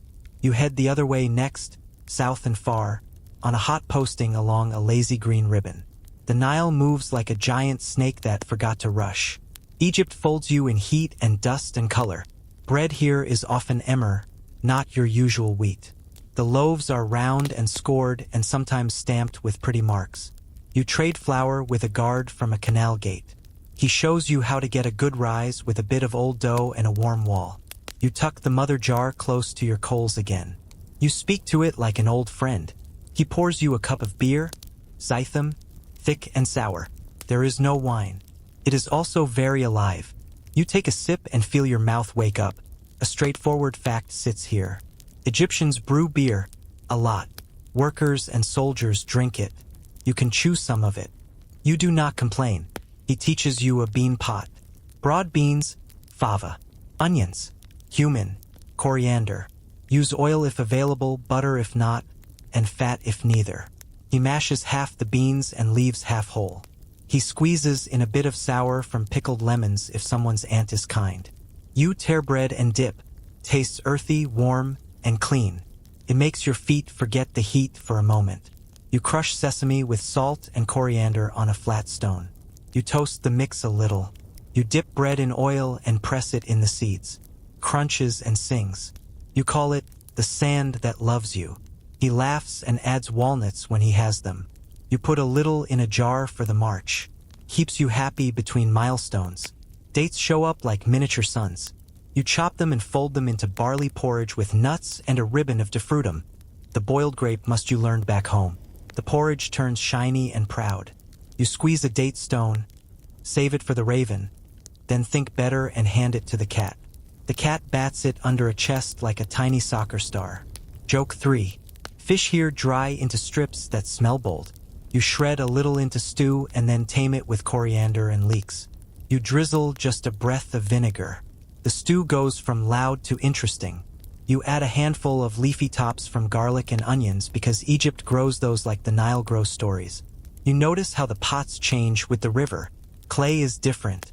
Wood is scarce. Fuel is precious. You cook fast and low with lids on. A small pot and steam can do more than a big fire and show. You learn to judge heat with your hand above the lid. You learn to listen for the soft bounce of a simmer. An old temple cook smiles when you ask about strange spices. He shows you a jar that smells like onions and thunder. Asafoetida, a stand-in for that lost laser. The old books mourn. You hold your nose. You use a pinch. It blooms in hot fat and becomes sweet and garlic-like. You shake your head. The world is sneaky and kind. You trade a jar of garum for a pot of date syrup. You drizzle the syrup on cheese and nuts and hot bread. It sinks in and leaves joy behind. You also splash garum on lentils with cumin and a little mint. West meets east. The bowl nods to both. You keep your old drinks, too. Pasca still rides your belt. You mix it with Nile water and feel safer. You dip hard bread in it when the day is long. You smile at how sour can travel and still feel like home. A quirky whisper follows you in every camp. Some say crocodile fat helps leather shine and stay soft. You have no idea if it is true. You do not test it. You stick to oil and patience. Your sandals thank you without surprise. You sit by the wall at dusk with your squad and your new friends. You pass plates. You pass words. You point to things and learn names. The raven watches from the ditch, then steals a seed. The cat stalks a beetle and loses the battle. The beetle wins with ambition. Your spoon learns to be many spoons.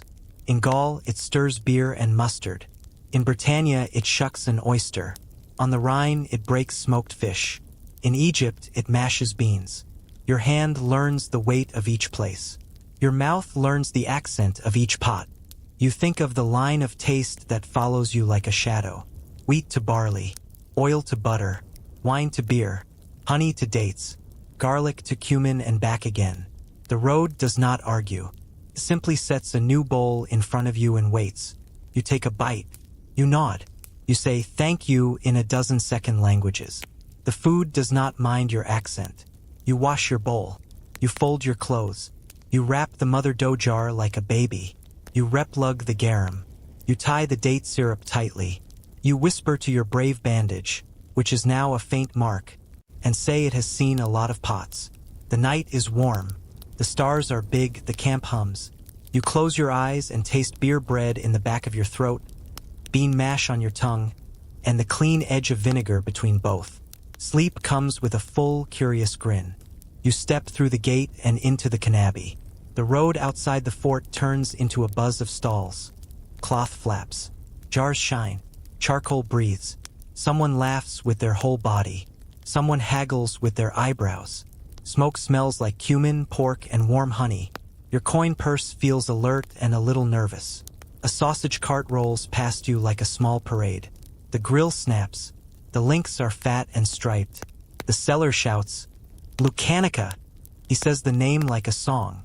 He pricks a sausage with a clean pin. Juice hisses out. Pepper and cumin float in the air. You swallow once, then twice. One plain fact stands here. Forts almost always grow a town beside them. People call it the canopy. Archaeologists find shops, taverns, and homes outside stone and turf walls from Britain to Syria. You see their proof in wood counters, big buried jars, and heaps of broken cups that meant good days. Soldiers eat state rations. They buy the rest here. You drift toward a stall with a painted pig on a board. The man turns sausages with a twig fork. He nods at your belt and says he has a soldier's cut. He drops 2 links on the hottest strip of grill. He paints them with a brush of twigs. The sauce smells like oil, wine, and garum with a bite of pepper. Your tongue wakes up like a trumpet that has just coughed and found its voice. He slices a coin-thick round and sets it on your bread. The casing pops when you bite. The meat is firm and juicy. It tastes like garlic made a pact with smoke. You close your eyes and make the sound people make when they forgive a long march. You count your coins and try not to cry. Joke 1. You ask how he mixes it. He grins. Pork, salt, pepper, cumin, a bit of savory, maybe a pinch of pine nuts on rich days. Lucanian style, he says. You know that word from stories. Lucanica is a Roman favorite. It rides from the south to every border.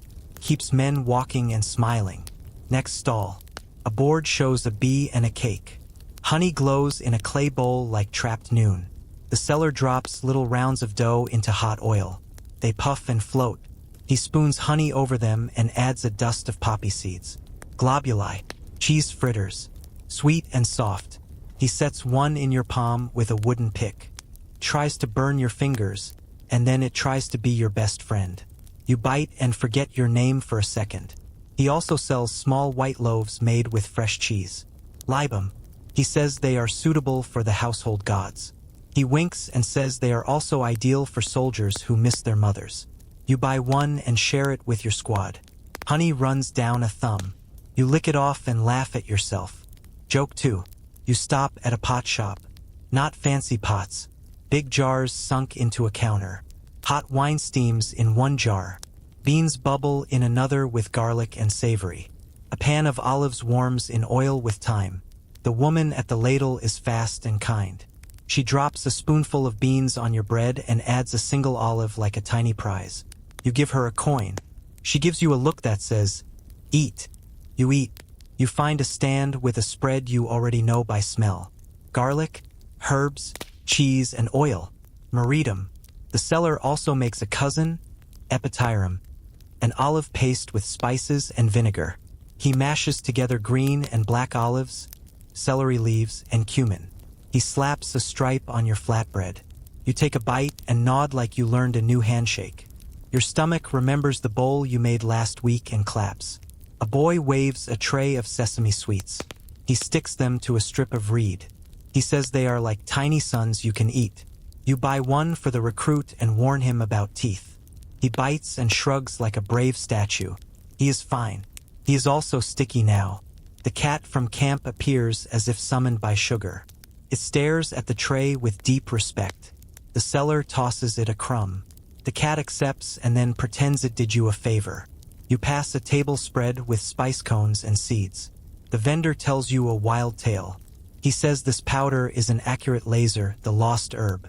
He sets a price that could buy a mule with a hat. You raise one brow. He grins and drops the price by half. You sniff. It smells a lot like the asafoetida you learned about in Egypt. You pass. He shrugs and sells a pinch to someone who loves stories more than coins. A man in a leather apron leans over a tub. He stirs a pale drink with a stick. He says gladiators drink this ash water with sour wine. Good for bones, he swears. You take a polite sip. Tastes like someone forgot the rest of the soup. You thank him and hand it back. Quirky? Yes. Your belly votes no today. Joke 3. You duck into a tavern with a painted vine on the door. The room is cool and echoes. Bowls sit on a counter. Dolia line the wall like sleeping bears. Hot dishes come fast. Lentils with mint, sausage slices and mustard, greens with vinegar, and a plate of honey cakes with a drizzle of boiled grape must defrutum. The keeper keeps your cup full and your coin honest. You count your pay against your hunger like a tiny war. Hunger wins a few little battles. You forgive it. One plain truth hums under the clatter. Soldiers get coin pay, but not for every want. Your stipend comes in lumps a few times a year. Deductions bite, gear, boots, and even some rations. You stretch what is left with cheap bowls and smart buys. Bread and beans are the map. Sausage and cakes are the small flags you plant to feel human. Outside, a woman sells garlic by the rope. You buy a small braid. You tie it to your pack. It looks like armor for a kitchen. A man shouts about mustard. He grinds seeds on a flat stone with mustard and vinegar. He lets you taste the paste on the tip of a knife. Your eyes water in a friendly way. You buy a tiny pot. You don't want your bread to feel lonely later. You hear dice clack at a table. Honey cakes bring luck in jokes and bets. A man puts a cake on the board as a stake. He wins and eats it slowly in front of his friend. It is a very loud bite without a sound. You decide to keep your cakes and your coins apart.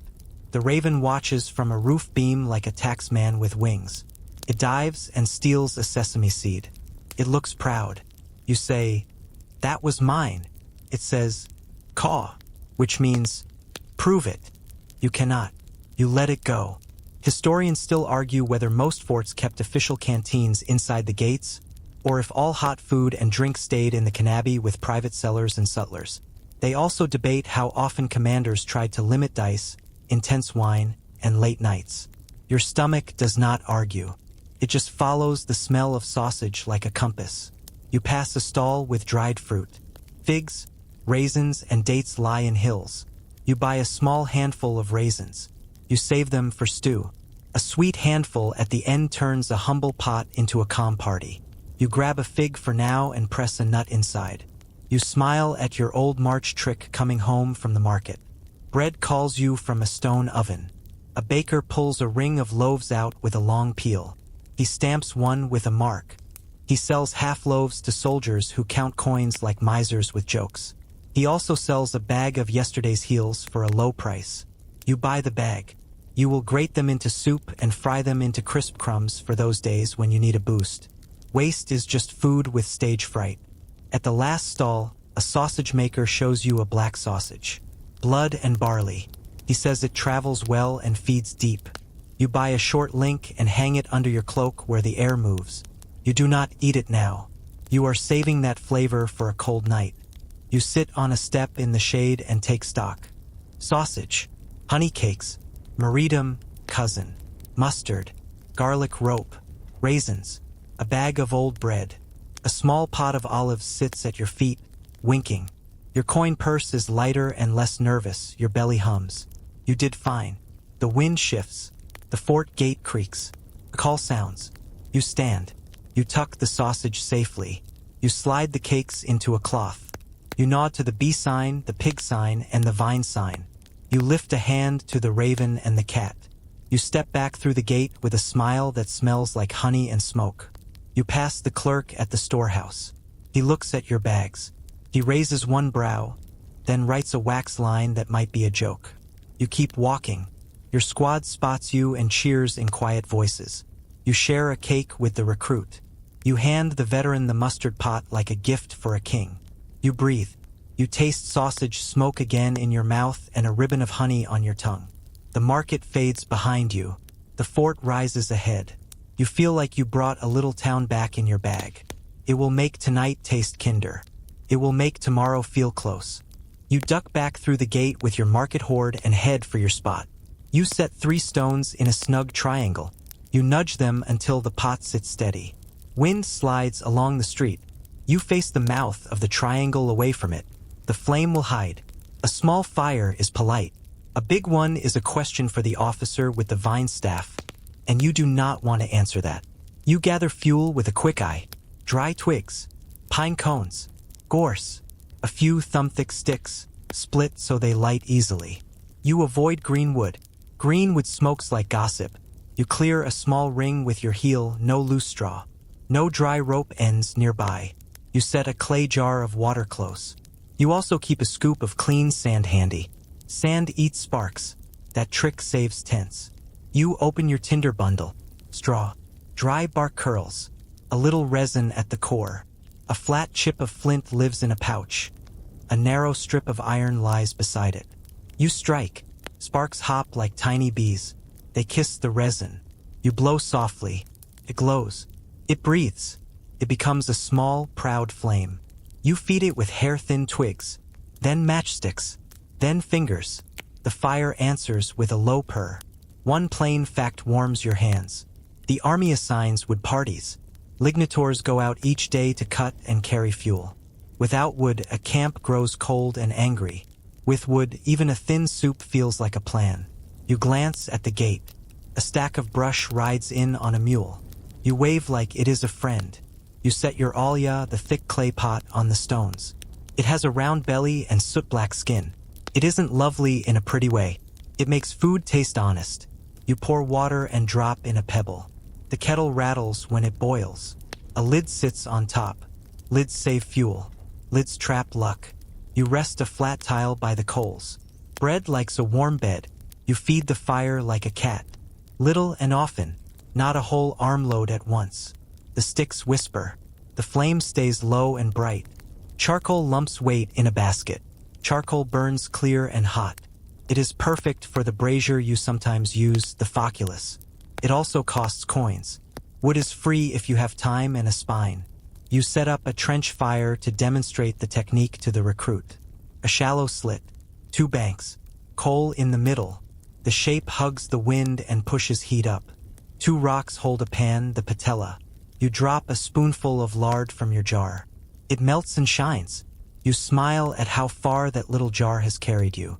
The brave bandage on your thumb flexes and remembers the mill. You pat it like a pet. A quirky helper sits near your kit, a round of dry dung. Out on bare plains or high in dry hills, dry dung burns clean and steady. It will not smoke much if it is cured.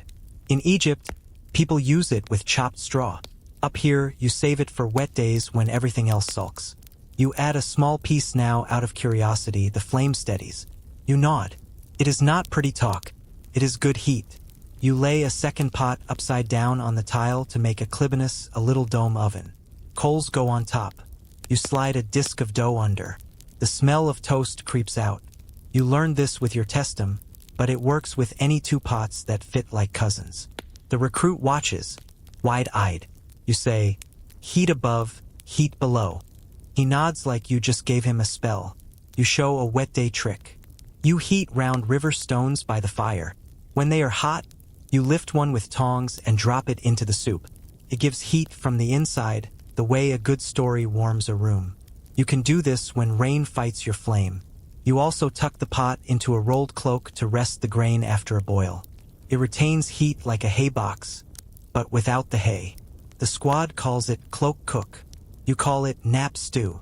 The cat arrives and parks itself just shy of danger. It squints at the embers like a tiny general. The raven perches on a stake and tilts its head. It likes the shiny lid hook. You hide the hook because you want to keep it. Joke 1. You pull a handful of willow twigs. You peel off the bark and twist the white wood into little skewers. You thread onions and fat, then hold them low over the coals. You turn slowly. You do not rush the color. You flick a drop of vinegar and a tear of garum.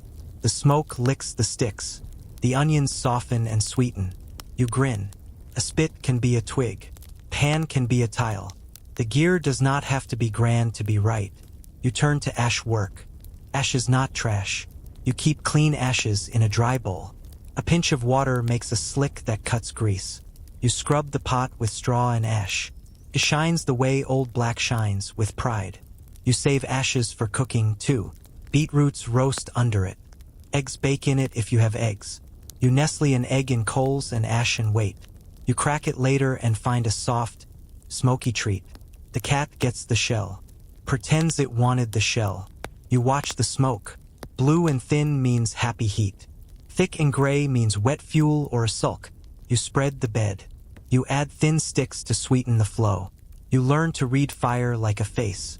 You answer what it asks. You line a small wall of flat stones behind the hearth. A reflector kicks heat back into the pot, keeps the wind from stealing dinner. A tile standing on edge does the same. You place a stick across the mouth of the olla to keep it from boiling over. You laugh at how often that silly trick works. The stick chats to the pot and calms it. Joke 2. You show the recruit how to carry coals. You rake 2 glowing lumps into a shallow clay bowl and cover them with ash. You set a lid on top. You can walk a mile and still have firewood. Some squads swear by this. Some prefer to start from flint each time. Historians still argue whether the army allowed carrying embers to be carried on the march or if that risk was a firm no. You make your choice based on the weather and distance. Today is calm. You let the embers rest. A centurion walks past, eyes everywhere. Fires sit in neat rings on bare earth. Paths are clear. No sparks drift. He nods once. Camp rules love order. You keep the flame outside the tent. You keep pots away from ropes. You retain water near. One careless spark can turn a meal into a panic. You prefer food. You try a little double-decker cooking. Soup in the pot. A shallow pan on the lid with a ring of coals. In the pan, you warm sausage slices from the market with a dab of mustard. The steam from the soup kisses the pan. The pan keeps the soup lid hot. One fire, two jobs. That is the kind of math you like. You talk tools with your crew. There is one iron pan for the whole tent, two clay pots, one trulla, a deep ladle, one knife that owes you a better life, a couple of skewers always lost and remade, a small rake for coals. That is enough. Historians still argue whether the Legion issued a standard set to each tent or if men mix private gear with army pots. The ground does not argue. It only asks you to set the pot steady. You add a cork for flavor. You wrap a fish in wet fig leaves with oil and herbs. You lay it in embers. The leaves protect the flesh. The steam does the rest. The packet opens like a gift. Even the raven forgets to pretend it is tough. You give it a flake. It hops in place like it just found a coin. Joke 3. You test fuels by ear. Dry oak clicks. Pine snaps. Charcoal whispers. Dung crumbles. You learn what each gives. Pine lights fast but smokes if you push it. Oak holds a long heat. Charcoal makes a pan hot in a blink. Dung sits steady like a stove. In wetlands, you keep a bundle of resin sticks in a pouch or a curl of birch bark if the trees here are white. One spark and they answer, rain or not. You hold your hand over the lid. 3 counts means simmer. 1 count means boil. 5 counts means too slow. Your hand learns this the way your feet learned the march beat. You lift the lid away from you, allowing steam to run the other way. A small rule. A grateful face. Your stew says yes with a lazy bubble. You stir with the trulla. You scrape the bottom so nothing sticks. You taste with the back of the spoon. Garlic, greens, and sausage all go together. You add a pinch of your seed mix from the market. You add a splash of vinegar to brighten it. You fold in yesterday's old bread, grated fine like snow. Thickens the broth. It smells like a home that's just taken a bath. The bread under the pot dome taps like a drum when you knock it. Hollow. You pull it and brush off ash. You tilt it and listen. The crust sings small cracks as it cools. Music again. You break it and pass halves around. Steam touches faces.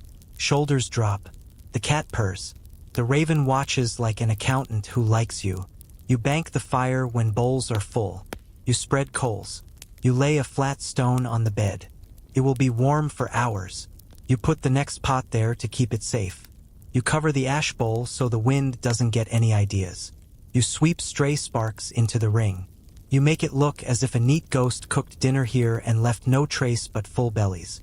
You lean back, smell smoke in your cloak, and feel it settle like an old friend. You think of beer bread, butter and hair, oysters by a ditch, and now a quiet pot that did 3 jobs with 2 sticks and a lid, the trick stack. The miles taste better. Your hands know more fires now. Your spoon knows more songs. The drum changes its voice. Not in a hurry. Not drill. A low, round call. You feel it in your ribs. You brush crumbs from your cloak and stand. The sky goes soft. Fires dim. A runner walks the street and calls a short word. Festival. You grab the honey cakes from the market. You take the little album too. The cheese loaf smells like warm milk and prayers. You smooth your hair. You wipe a grease spot off your brave bandage. You try to look solemn. You still smell like sausage and smoke. The gods will live. You walk toward the heart of camp. Lanterns hang from poles. Laurel ties to posts. A line of men forms near the headquarters. The Principia breathes a holy hush you can feel on your skin. Inside, a small room waits. The 80s. The shrine. Standards stand like tall trees. The eagle gleams in low light. The air smells like bay, resin, and old bronze.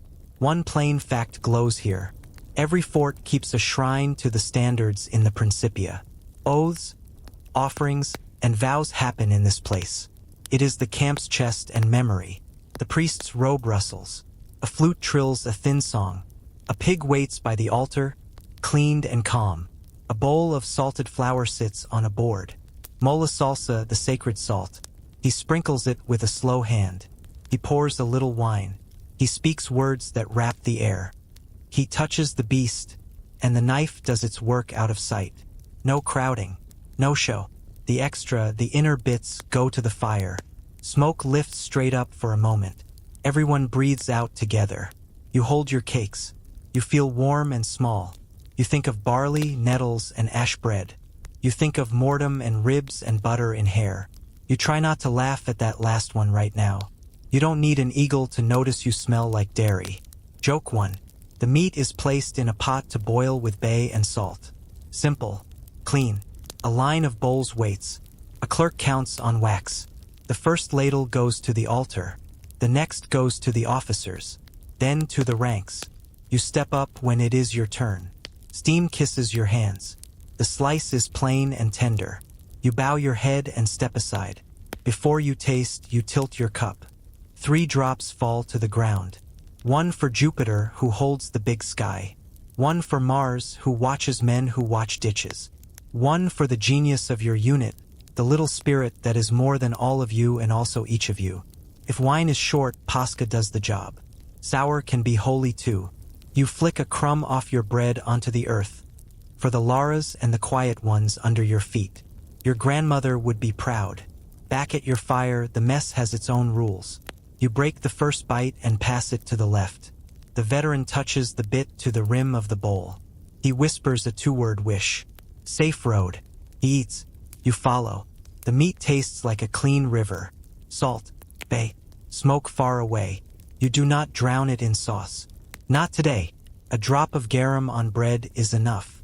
It nods to the sea without shouting over the altar. You set the honey cakes on a clean tile. You take one and cut it in half. You lay 1/2 on a small flat stone with 2 lines scratched in it. That is your tense little corner. A home spot. Some have tiny clay gods. Some have a painted leaf. Your squad has a flat stone and a garlic rope above it like a crown. Historians still argue whether soldiers kept real lararia in tents or only used the unit shrine. You keep what you can carry. A stone. A rope. A habit. You pour a drop of wine on the fire. The flame lifts and smiles. You drop a pinch of salted flour into the pot. Your army mola stands in for the real thing. You knock your spoon twice on the rim. You have done that since the first bowl in this camp. It means thank you. It also means please be kind, heat. Small rites live in small places. You never set bread with the crust down. You never cross knives on the board. If salt spills, you toss a pinch into the coals. If the pot boils hard, you lay a stick across the mouth. That trick works on pots and tempers. You teach the new man to tap his cup before a first sip. He asks why. You say it wakes good ears. He nods because that answer is enough. You tie a tiny bronze bell on the tent rope. Tingles once when a breeze passes. You borrowed it from a harness. Little bells ward off the eye that hates. A phallic charm hangs beside it, carved in bone. Bold and funny and old. Men laugh. Men also touch it for luck at the door. Quirky? Yes. Common too. This is a world that likes symbols that bite back. You carry a cake back to the shrine with your squad. The priest smiles at your simple plate. He lays it by the altar with others. Some look like miniature suns. Some smell like cheese and milk. Some shine with poppy and honey. He touches your shoulder. He says, "Eat well. Keep order." You try to stand taller and not drop crumbs on your toes. On the way out, you pass the standard again. The eagle looks like it knows jokes it will never tell. The shaggy bearskin on the pole smells like camp and rain. The bearer stands still. You nod to him and the bird. You think of how that gold thing can turn a bad meal into a fine one just by being near. Pride is a spice. Use it in small amounts. Back at the fire, you fit the ritual into the bowl. You tear bread. You lay meat on top. You drip the smallest line of defrutum from the market. Grape sweetness meets bay. You pass a slice to the quiet man first, the way you always do. He takes it and taps the stone. He smiles with the corner of his mouth. That is his yes. You speak of days. Saturnalia comes up. Someone says there will be candles, caps, and jokes. Someone else says the rules will rest for a night. Historians still argue whether the forts did the whole city play of roll swap and wild hats or a tidy version with extra bread and songs. You plan to put a honey nut on the centurion's step that night, either way. Friendly courage only. The raven drops from the post and lands near your stone. It eyes the honey cakes like a taxman who found your purse. It hops once. You give it a crumb. It steals two. Of course it does. The cat sits just outside the circle and stares like a small priest. You decide they are the minor gods of the ditch and the tent. You say it out loud. The squad votes yes with their eyebrows. Joke 2. You remember a thing from Egypt. A man drew two big eyes in chalk on a pot to keep envy out of the stew. You scratch two dots on your clay with a charred stick. They look like sleepy beans. You feel better anyway. You toss in a bay leaf so the eyes have eyebrows. Now the pot seems wise. The recruit laughs. You leave the eyes on. Cannot hurt. The priest and the clerks make a slow loop through the streets. They taste like bowls. They check that fires behave. They listen for loud voices. They prefer steady joy over a festival that turns into a brawl. You keep your crew in the good list lane. You keep cups upright and joke soft. The boiled meat cools in the pot of water. You save the broth for morning. A festival gives you enough for 2 meals if you are careful. You line the pot with a clean leaf. You set the lid. You bank the fire. You hang the bell so it does not burn. You tuck the garlic rope back on its peg. The rope smells like a clean shield. You share one last tiny toast. 3 drops on the ground. 1 sip for the sky. 1 for the road. 1 for the folks who gave you cabbage and songs. You feel the circle close. Food comes in. Thanks go out. You touch the brave bandage, almost gone now. You touch the stone. You touch the bell. You feel lucky in an ordinary way. You stretch your legs toward the warm place where the fire was. Your feet sigh. Your eyes rest. Smoke writes thin lines and fades. The eagle sleeps in its room. The garlic sways a little above the stone. The raven hops twice into the dark. The cat curls into a coma by the coals. You listen to the low talk of your squad. The words sound like bread breaking. The bites smell like bay and honey. You tell one more soft joke to the new man. If you spill the salt, the gods still like you. They expect you to share. He laughs under his breath. He tosses a pinch into the ember like a tiny star. The ember winks back. Joke 3. You lean on your pack and watch the last sparks turn to red eyes and then to black seeds. You feel full. You feel calm. You think the little rites are still humming in your fingers. Eat, drop, tap, share. These are the moves that keep a tent lucky. They do not cost coins. They do not need a big feast. They turn a bowl into a promise. Morning comes with a thin chill and a thick quiet. Your squad stirs slowly. The recruit looks pale. He keeps one hand on his belly like it might run away. You feel the shift. Today the pot is a nurse. You set water on the fire and reach for barley. You rinse it and let it sit. Then you pour the water off and cover the grain again. You add a bay leaf, a pinch of dill, and a breath of salt. The pot warms. It does not boil hard. It whispers. This is tisane barley water. Gentle, old. Soldiers drink it when their guts grumble and their heads ache. The steam smells warm and grassy, like a field after soft rain. You pour a cup for him. He frowns at the first sip. You grin. Tastes like a polite puddle with good manners. Your belly will thank you later. Joke 1. He sips again and nods. You add a mint leaf to the cup.